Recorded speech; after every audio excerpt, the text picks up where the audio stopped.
Hello,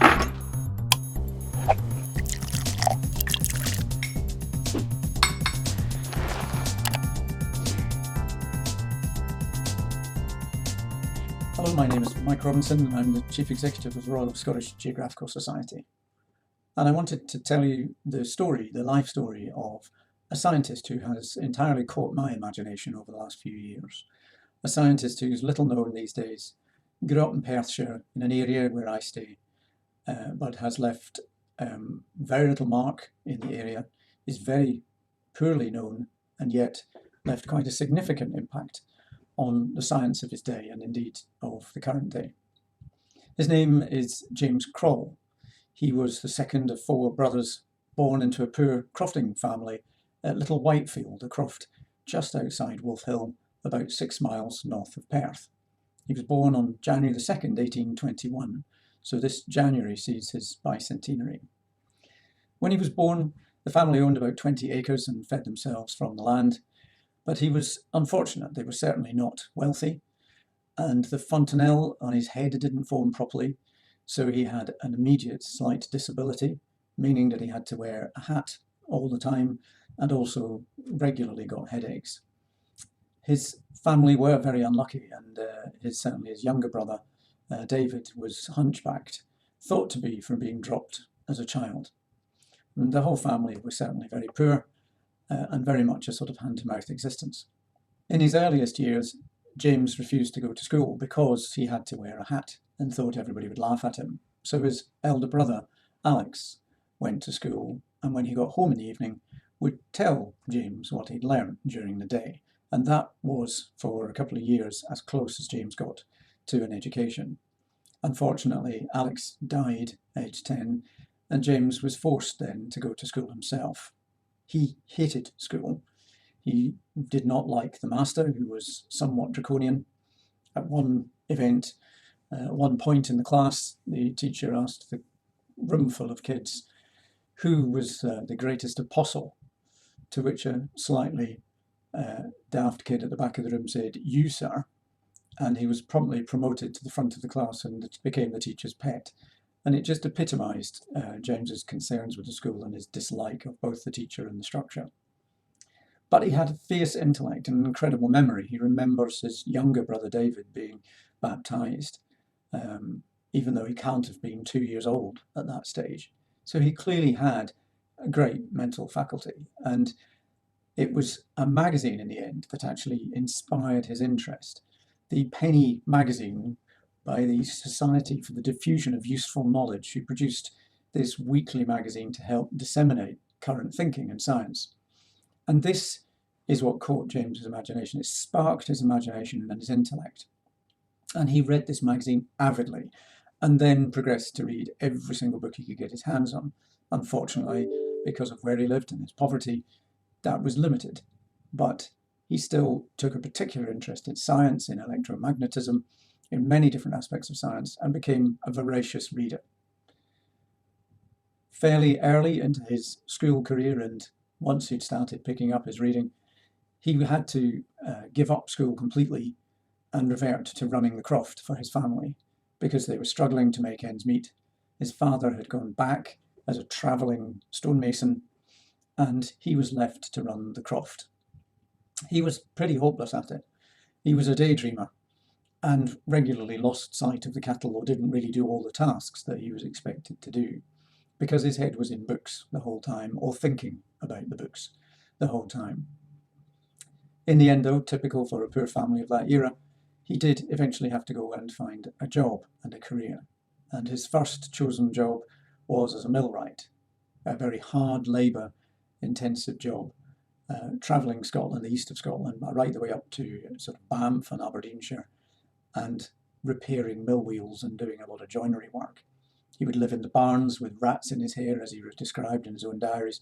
It was fairly poorly paid, poorly treated, and very, very hard on the body. Ultimately, this didn't suit James. He was quite frail already. He had his own problems with his disabilities. And as a consequence, he actually found this job too much. And he eventually, after a year and a half or so, came back to Wolf Hill to start again. He went back to school briefly to learn arithmetic, and sat in a class full of 12 and 13-year-olds learning basic arithmetic to tide him through the winter, until the spring, at which point he went out and took a job as a joiner. As a fiercely religious man, he was involved in the disruption of the Church of Scotland at the time, and his friend Andrew Bonner asked him to help build the church at Kinrossy, which James did, duly doing a lot of the joinery work, and that church is still standing as the village hall in that village today.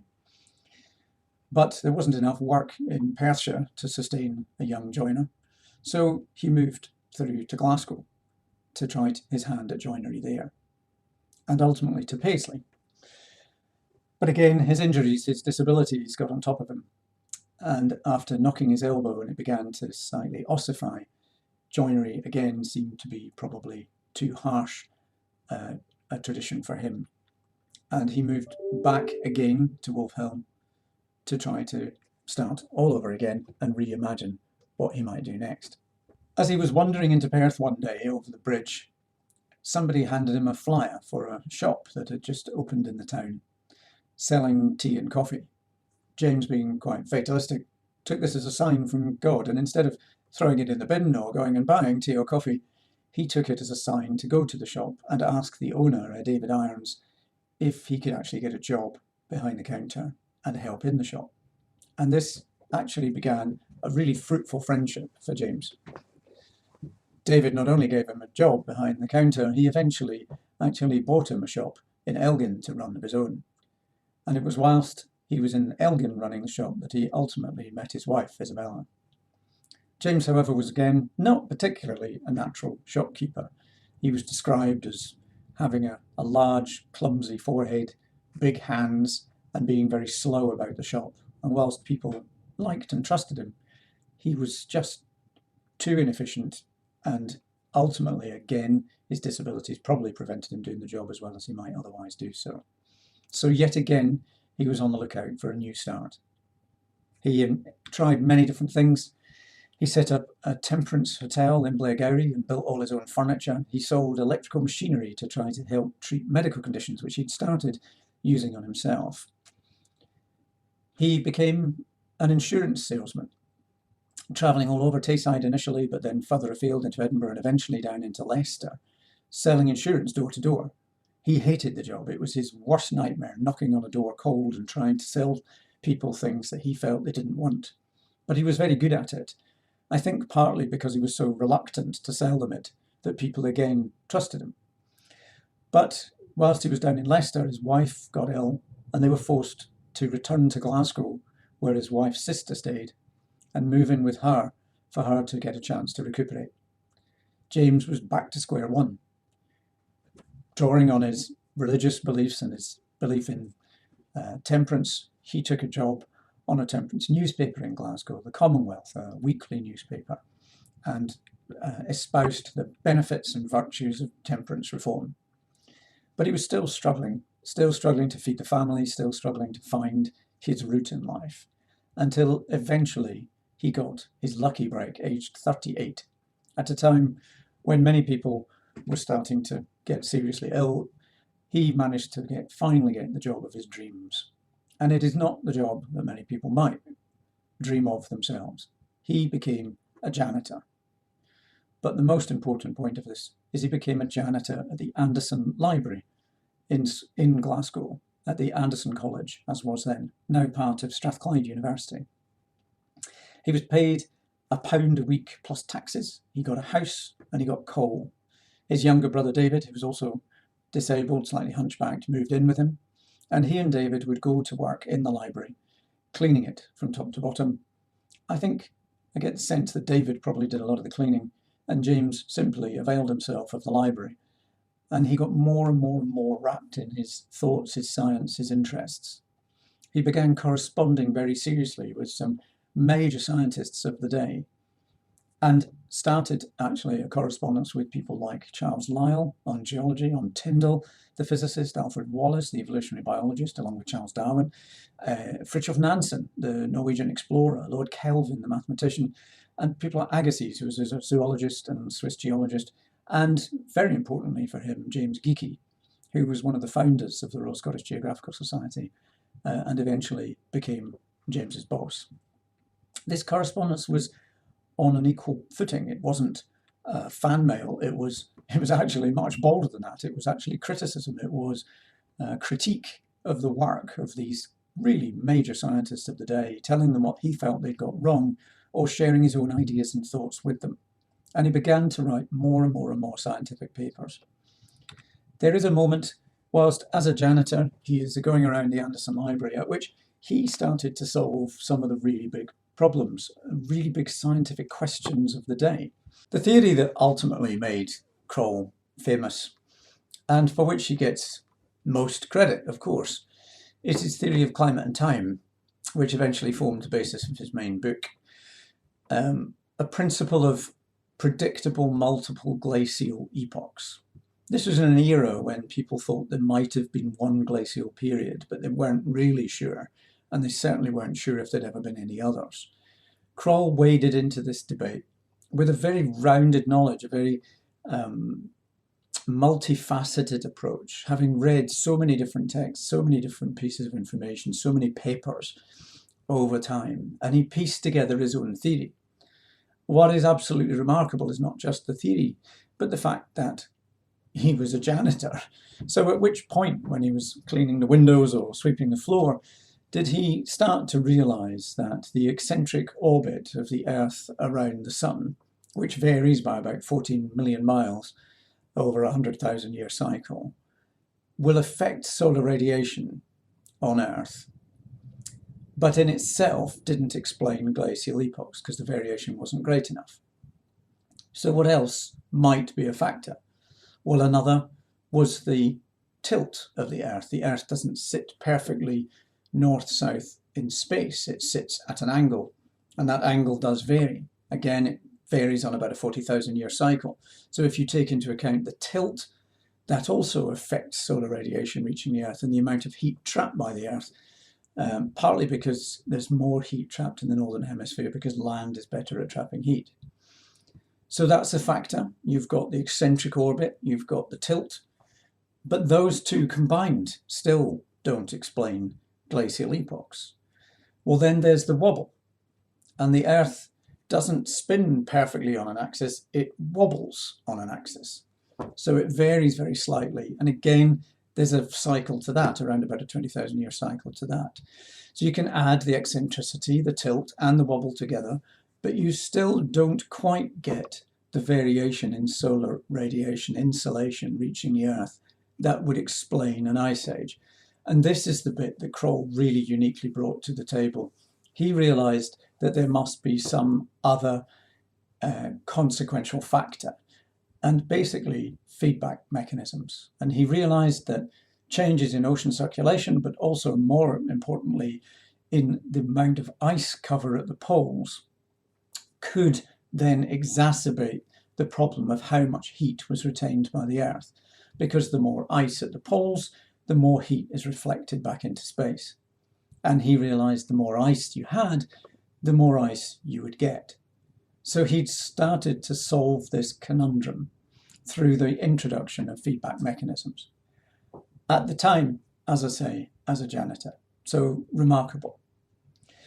Reality is that he predicted that it was a cold winter that would allow the ice to build up, because the ice would get very thick and wouldn't get a chance to melt during the summer months.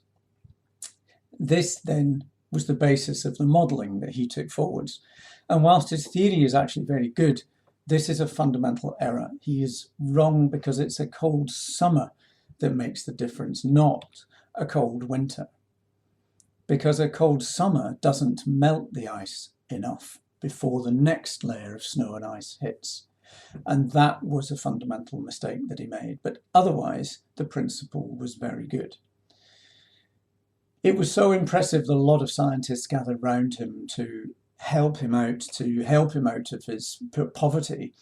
And Geekie was the first of those who gave him a job at the Scottish Geological Survey in Edinburgh. Croll was always given it because Geekie wanted him to carry on doing science, not particularly because he wanted him to be the administrator for the Geological Survey. But Croll failed the arithmetic test to get into the civil service, a standard civil service test.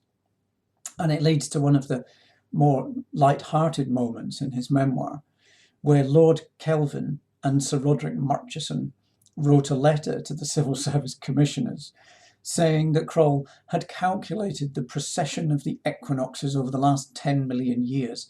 Therefore, his mathematical ability was surely accepted. And this petition was enough to get Croll the job in the civil service. He left the role of janitor and in 1867 became a member of the Geological Survey, with other famous names from geology like Peach and Horn and the Geekies and many others. During this period, because he was able to work quite directly on his science much more, even though a lot of that was still in the evenings, he finally published his third book, Climate and Time, in 1875. And on the back of that publication, he was showered with accolades. It was viewed very positively by many people and seen as incredibly influential. The likes of Darwin cited him as influential in the creation of The Origin of Species, in the respect that until Croll's theory came along, Darwin didn't have enough years in the age of the Earth to explain evolution.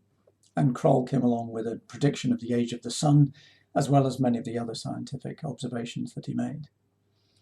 Croll eventually was given a fellowship, an LLD, a fellowship of the Royal Society in London, nominated by Darwin and 12 other leading scientists. He was given a fellowship of the New York Academy of Sciences, and he was given an honorary degree from St Andrews University, which he nearly didn't take because it cost money to collect an honorary degree, and Croll didn't really have it.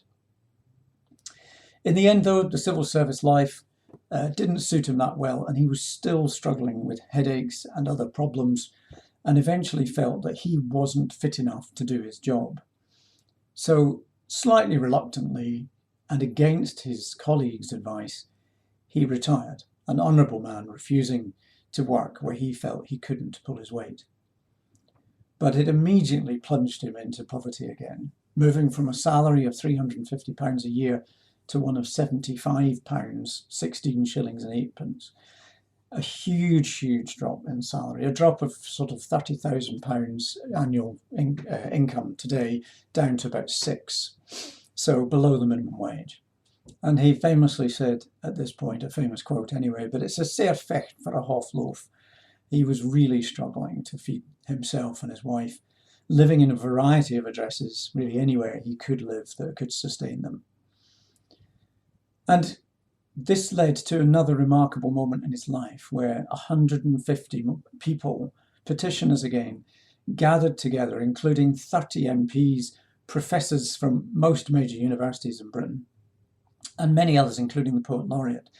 And they lobbied the government to make an exception for Croll to the civil service pension requirements.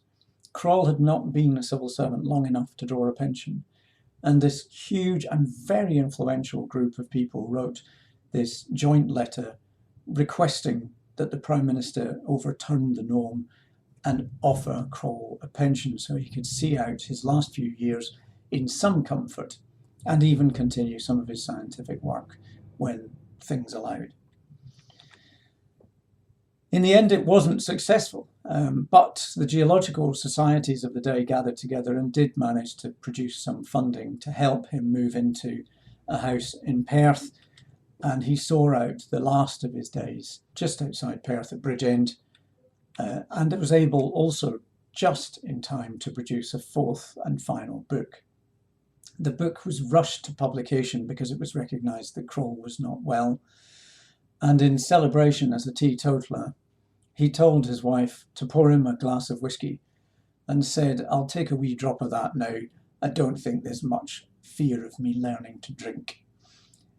He was dead within 2 or 3 days of that publication, and his only regret as he recorded it was that he hadn't sufficiently supported his wife through her retirement. And he gave explicit instructions not to waste any money on a gravestone. What is quite interesting is I believed for many years, as other people did, that he was buried in a pauper's grave. But in fact, this isn't the case. And he actually has a fairly substantial gravestone in Cargill, right on the banks of the Tay, just below Wolf Hill, in a very beautiful spot, right next to the railway, where he used to get off the train, the Forfar train from Perth, be met by the minister and taken up the hill to Gallow Hill and Wolf Hill in the minister's cart to go and visit his parents and the family home and his friends. And so Croll must have sat at this graveyard. His parents are buried there, his brothers are buried there, and he is buried there too. And on the gravestone, if you look, it says James Croll, FRS, LLD, etc., etc., reflecting the many accolades that came his way in his final years. At the time, the Saturday Review in October 1887 wrote that every honest scientific investigator will admit that Croll's writings have had the most radical influence on cosmological speculation. In certain directions, his influence has been nearly as great as that as Darwin's in biology. So, a man who left a real impact. On his death, people started to argue more and more about the science, and the problem with his science was it was so ahead of its day that it couldn't be tested. In the 1920s, a brilliant Serbian mathematician, Milutin Milankovic, came along and refined his theories and reordered them and understood the issue of the cold summers versus the cold winters, and created what we often call today as Milankovic cycles, the predictable glacial epochs of the Earth's history, both in the past and also in the future. There's a growing scientific movement to call them Croll-Milankovic cycles to reflect Croll's part in that creation of that theory. But even Milankovic died largely ignored, because it wasn't until 1976 that Shackleton, Imbrie and Hayes were able to do ocean sediment cores that started to prove one way or the other that certain theories that have been standing for maybe 100 years were actually correct. Even though people largely believed them, they couldn't test them until they could do ocean sediment cores. So it's exactly similar with plate tectonics, which in the 1960s was still taught as only a theory. So it was not until the 1970s that the science finally caught up with the theory, and Croll-Milankovic cycles were formally sort of adopted. Despite all of that, Croll's name remains largely unknown, very unknown locally in his own area in Perth. There is a medal named after him by the Quaternary Research Association. There's interpretation in his village hall because we put some up there recently after a talk in the local community. And there is a growing body of scientists supporting his claims to fame. And in fact, in 2020-21, as climate change and climate world focus on Glasgow and Scotland, perhaps this is a good time to revisit his memory, to bring back the story of James Croll, one of the world's first climate scientists who grew up in really abject poverty, despite everything being against him, managed to just spark his own imagination, create his own learning path and his learning journey, and ultimately contribute significantly to the body of global science. It's a remarkable story of a man who was a joiner, a janitor, and undoubtedly a genius.